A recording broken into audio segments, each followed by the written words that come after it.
All right, so we're going to jump in here to section 6B, which is going to be your altered mental status protocol for adults and pediatrics. You got your treatment priorities box again over on the left side. There is 5 of them. Vital signs O2, dextrose for hypoglycemia, benzodiazepine for sustained active seizure, which we will talk about here in section 6D. And then BVM prior to administration of naloxone. Evaluate differential diagnosis of altered mental status and treat per protocols. Is it shock, head injury, stroke, seizure, sepsis, medication or alcohol abuse, or heat or cold illness? Whatever it is, we've got to figure that out so we can figure out how to effectively and correctly treat this patient. So we'll start here with the EMR and EMT.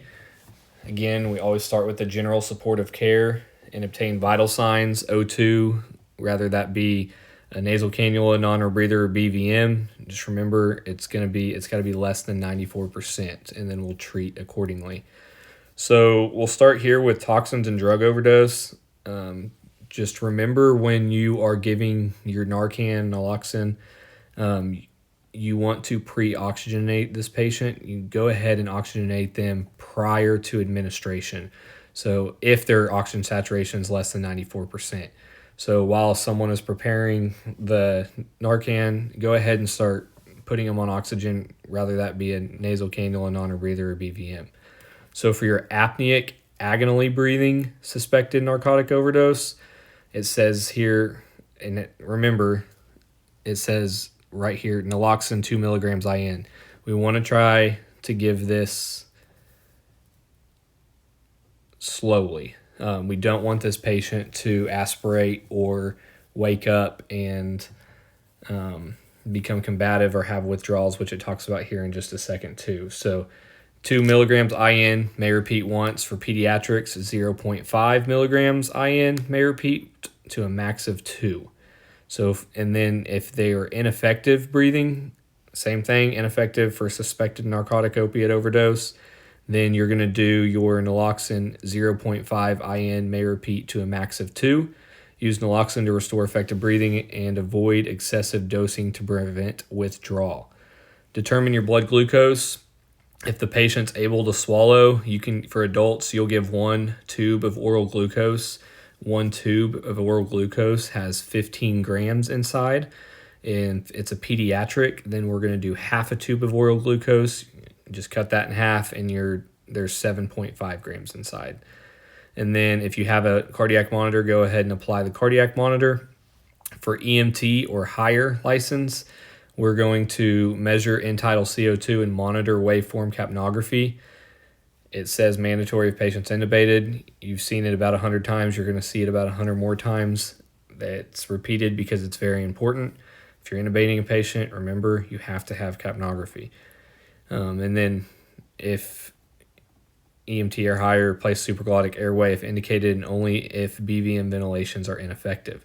So now we'll jump down here to the intermediate and advanced, and then go down to the paramedic. So for intermediate advanced, if the normal saline or IV normal saline TKO, if systolic blood pressure is greater than 100 without hypotensive symptoms, just like on the stroke, you can give 250 milliliters. If the blood systolic pressure is less than 100 with hypotensive symptoms and no signs of pulmonary edema, you can repeat that up to 2 liters. For pediatrics, it's going to be 20 milliliters per kilogram if the systolic blood pressure is less than 70 plus 2 times age in years. And again, no signs of pulmonary edema. For hypoglycemia, we're going to do D10, which is 5 milliliters per kilogram IV push bolus wide open up to 250 milliliters, or D25, 2 milliliters per kilogram IV IO up to 100 milliliters, must be at least 1 year of age, or D50, 1 milliliter per kilogram IV IO up to 50 milliliters, and they must be at least equal to or greater than 25 kilograms. If no vascular access is obtained, and if IO seems excessive to clinical status, then we can do glucagon if the patient weighs equal to or greater than 25 kilograms. Your dose for glucagon is going to be 1 milligram IM. If the patient is less than 25 kilograms, it's going to be 0.5 milligrams IM. Adult and pediatric repeat determination of blood glucose post-hypoglycemia treatment. For adults, intubate if indicated. Do not intubate patients with rapidly reversible etiology, such as hypoglycemia or opiates. What that's saying is you don't want to intubate a patient who has a low blood sugar or is overdosed on a narcotic, and then you fix that and they start breathing on their own, because we don't want to have that patient. That patient will wake up and try to pull that tube, and it could cause trauma to their airway. So remember we start basic and work our way up to advanced.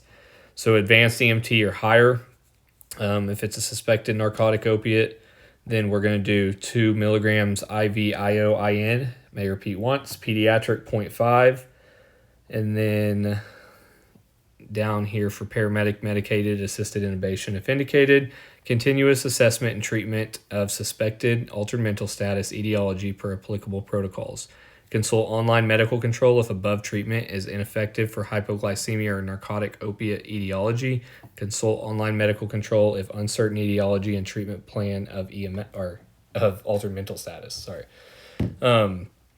So we kind of went through that pretty quick, so I'm going to go back and just touch up on a few things. We've talked about Narcan already in a previous video, but just a reminder, just because it says the dose is 2 milligrams does not mean we have to start with 2 milligrams. We can titrate up.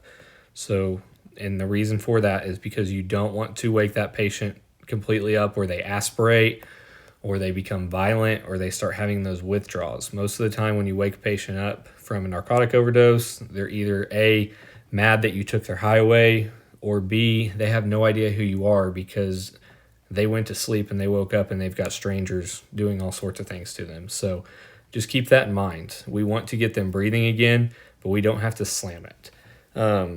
For glucagon, we're going to do IM on that. So remember, basic to advanced. Again, we'll start with that oral glucose. If they're able to swallow, see if that helps. If you're at a home, you can make them a peanut butter and jelly sandwich, give them a glass of milk or juice or something like that. Most of these diabetic patients know the routine. They've been through it several times, so they probably have all that stuff on hand anyways. That's pretty much it for this. It's just knowing your doses and knowing your treatment plans for when you figure out why this patient is altered. And you may not figure out why they're altered. They may be altered and their blood sugar is in a normal range. Their pupils are equal, round, and reactive. They have no history of narcotics. If that's the case, then we're just going to vital signs, 12 lead, cardiac monitor, capno, and transport this patient. So that's pretty much it with this one. So we'll keep on moving on.